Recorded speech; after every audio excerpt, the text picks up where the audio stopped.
বাংলাদেশ আইনের শাসন মেনে চলবে কিনা প্রথম দলের সেজন্য মাথা ব্যথা নেই, কারণ তারা কোনোদিন আইন মেনে এগোয়নি। মুজিবকে মেনে চলছিল। আন্দোলনে সংগ্রামে দুঃসহ দুর্দিনে আকাশে বাতাসে পানিতে ইথারে জনজাগরণে প্লাবন ঘটিয়ে তারা আইনের কেতাব পুড়িয়ে দিয়েছিল। জনতার এই তুর্যধ্বনি দুদুর্ভি নিনাদ বাংলার হাটবাজার নগর বন্দর পথে মাঠে কাঁপুনি ধরালেও আইন মানা লোকগুলোর কুম্ভকর্ণের ঘুম ভাঙেনি অনেকদিন। ৭১ মার্চের অসহযোগে তারা অফিসে যায়নি এই কারণে যে জনতার প্লাবন পেরিয়ে সেখানে যাওয়া সম্ভব ছিল না। ইসলামাবাদের হ্যারিকেনের তেল তখন ফুরিয়ে এসেছে। মুজিবের নির্দেশে বাংলাদেশে মশাল জ্বলছে, অর্থাৎ প্রাণের টানে যতটা নয়, প্রাণ ভয়ে তার চাইতে অনেকটা তারা মুজিবের আদর্শ তখন মেনে চলছিল।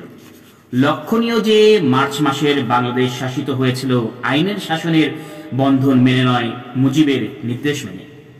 বাংলাদেশ পাকিস্তানি বনেদি আইন মানবে অতি বড় সাঙ্গ বিপ্লবের পরে এটা আশা করেনি। রাজনীতি শাস্ত্রের গুণাগুণ বিচারে তর্কালঙ্কার অধ্যাপকদের তৈলধার পাত্র কি পাত্রাধার তৈলের কুটিল বিবর্তের মারপ্যাচের মধ্যে না ঢুকেই জনসাধারণকে মুজিবকে ভোট দিয়েছিল।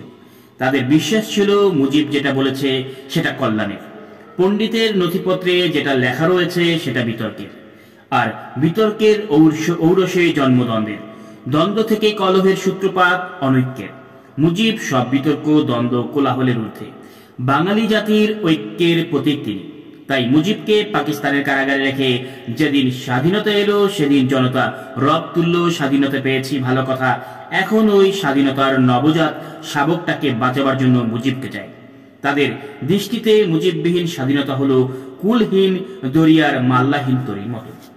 আজ স্বাধীনতা এনেছি, মুজিবকেও পেয়েছি, বরাভয় কাটিয়ে উঠে নির্ভয়ে আছি, নির্দ্বিধায় বলেছি মুজিবই আমাদের শাসন করুন। কিন্তু ওই মুজিবের শাসনকে উড়িয়ে দিয়ে আইনের শাসন কায়েম করবার কথাটা উঠতেই বুকের মধ্যে ধক করে উঠছে, মনে সন্দেহের দোলা লাগছে। তখন প্রতিদিনই আওয়ামী লীগের অস্ত্রধারী লোকজনের হাতে দলের বিভিন্ন স্তরের নেতাকর্মীদের জীবননাশ হচ্ছিল। ব্যাংক ও বাজারে চালানো হচ্ছিল লুটতরাজ, পুলিশ স্টেশনগুলোতে চলছিল হামলার ঘটনা। কিন্তু দলের অভ্যন্তরীণ বিরোধ ও দুর্বলতার কারণেই পরিস্থিতির মোকাবেলা করা আওয়ামী লীগ সরকারের পক্ষে সম্ভব হচ্ছিল না। ক্ষেত্র বিশেষ অপরাধ নিয়ন্ত্রণের জন্য রক্ষী বাহিনী ও সমান্তরালে সেনাবাহিনীকে কাজে লাগানো হলেও তাদের সমস্ত উদ্যোগ ব্যর্থ হয়েছে, কারণ বহু ক্ষেত্রেই আওয়ামী লীগের নেতা কর্মী ও সমর্থকরা অপরাধের সঙ্গে জড়িত থাকায় তাদের বিরুদ্ধে আইনে আরোপিত শাস্তি কার্যকর করা যায়নি। প্রায় দেখা গেছে যে ক্ষমতাসীন রাজনৈতিক দলের অনুরোধে সেনাবাহিনী প্রত্যাহার করতে হয়েছে এবং রক্ষী বাহিনী সবসময় দলীয় ভূমিকা গ্রহণ করে আওয়ামী লীগারদের বিরুদ্ধে কার্যকর ব্যবস্থা গ্রহণ করতে থেকে বিরত থেকেছে। অপরাধ নিয়ন্ত্রণের জন্য সেনা ও রক্ষী বাহিনী মোতায়েনের ব্যবস্থা আওয়ামী লীগারদের কখনোই স্পর্শ করেনি এবং তা প্রভাবশালী কোনো ব্যক্তির কেশাগ্র স্পর্শ করছে বলে শোনা যায়। বরং শোনা গেছে রাজনৈতিক আদর্শবাদহীন নিরপরাধ দরিদ্র ও দুর্বল মানুষের উপর ওই ব্যবস্থা বারবার খড়ক হয়ে দাঁড়িয়েছে। আইন শৃঙ্খলা পরিস্থিতি এবং গণনৈতিকতার এমন অধপতন ঘটে যে ১৯৭৩-এর ২১শে ফেব্রুয়ারি মধ্যরাতে যখন শহীদ মিনারে সমবেত হয়ে ভাষা শহীদদের শ্রদ্ধা জানাচ্ছিলেন, তখন উশৃঙ্খল তরুণেরা মহিলাদের উপর বারবার হামলা চালায়। দুজন তরুণীকে শহীদ মিনারের পাদদেশে থেকে হাইজ্যাক করে ধর্ষণ করার পর অর্ধচেতন অবস্থায় হাসপাতালে নিয়ে আসে। সেদিন ছুটি থাকায় ২৩শে ফেব্রুয়ারি ইত্তেফাকে প্রথম পৃষ্ঠায় যে রিপোর্ট করা হয় তাতে লেখা ছিল ২১শে ফেব্রুয়ারি ৭৩ সাল, যে শ্রদ্ধা যে পুত পবিত্র অনুভূতি মন লইয়া রাজধানীর আবাল বৃদ্ধ বনিতা শহীদ মিনারে সেই দিন সমবেত হইয়াছিল, এক শ্রেণীর উশৃঙ্খল তরুণের জঘন্য কার্যকলাপ শুধু সেই মনকে ভারাক্রান্তই করে নাই, শহীদ মিনারের পবিত্র বেদিতে অমর ২১-এর পুণ্যময় স্মৃতি দিবসকে মশীলিপ্ত করিয়াছে। মেয়েদের উপর বারবার হামলা হইয়াছে, অনেক মহিলার নিরাপত্তা সম্ভ্রম ও ইজ্জত বিনষ্ট হইয়াছে। দুইটি তরুণীকে শহীদ মিনারের পাদদেশ হইতে হাইজ্যাক করিয়া লাঞ্ছিত করার জন্য অর্ধচেতন অবস্থায় হাসপাতালে লইয়া যাওয়া হইয়াছে। সামগ্রিক অবস্থাদৃষ্টে বারবার সকলের মনকে নাড়া দিয়াছে একটি প্রশ্ন, আইন শৃঙ্খলা, সভ্যতা, স্বাধীনতা যেখানে এক শ্রেণীর তরুণদের মুষ্টিমেয়র মধ্যে, সেখানে শহীদ মিনারে পবিত্র পাদপৃষ্ঠে স্মৃতি তর্পণের পরিবর্তে নোংরামি চলে সেখানে শহীদ দিবস পালনের সার্থকতা কোথায়? সেই দিবসের পবিত্রতাকে এক শ্রেণীর পশুর কুরুচিপূর্ণ তরুণের অনলে নিক্ষিপ্ত হইতে দিয়া মহান একুশকে অপমানিত করার মধ্য দিয়ে কি যৌক্তিকতা থাকতে পারে? সেই ঘটনার কোনো তদন্ত হয়নি, কারণ যারা এটা ঘটিয়েছিল সেই তরুণদের বিরুদ্ধে প্রকাশ্যে কিছু বললে জিভ কেটে নেওয়ার হুমকি দেওয়া হলো। সেই সময় সাপ্তাহিক বিচিত্রা 1973 সালের আলোচিত চরিত্র হিসেবে আততায়ীতে নির্বাচিত হয়। তারা এই আততায়ী নিয়ে লিখেছেন, আততায়ী এমনই এক চরিত্র যে তা আমাদের সকলের চেনা, চলমান জীবনে যাকে আমরা লালন করছি অথচ খুঁজে বের করতে পারছি না। 1973 সালের 5 জুলাই সংসদে স্বরাষ্ট্রমন্ত্রী জানিয়েছিলেন, গোটা দেশ গুপ্ত হত্যার শিকার 2035 জন।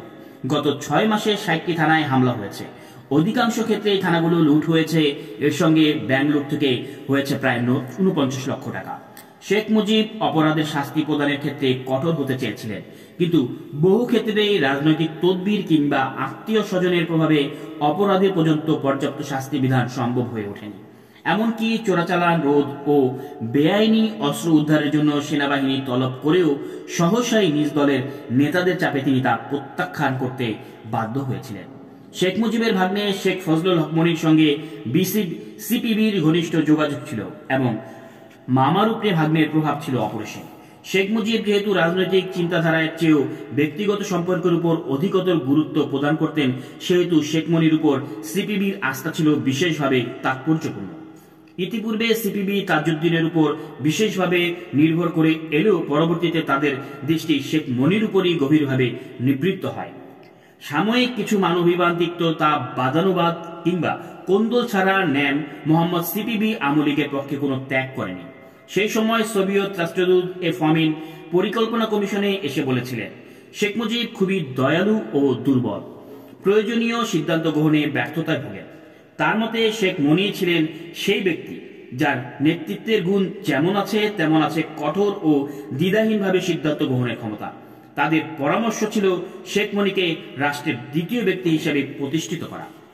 মুজিবের ভাগ্নে শেখ মনি মার্কিন প্রেসিডেন্ট জেরাল্ড ফোর্ডকে চিঠি লিখেছিলেন যে তার মামা মুজিব তাকে হত্যা করতে চান। তবে ঠিক কী কারণে শেখ মনির এই মৃত্যুভয় শুরু হয়েছিল সেটা অবশ্য জানা যায়নি।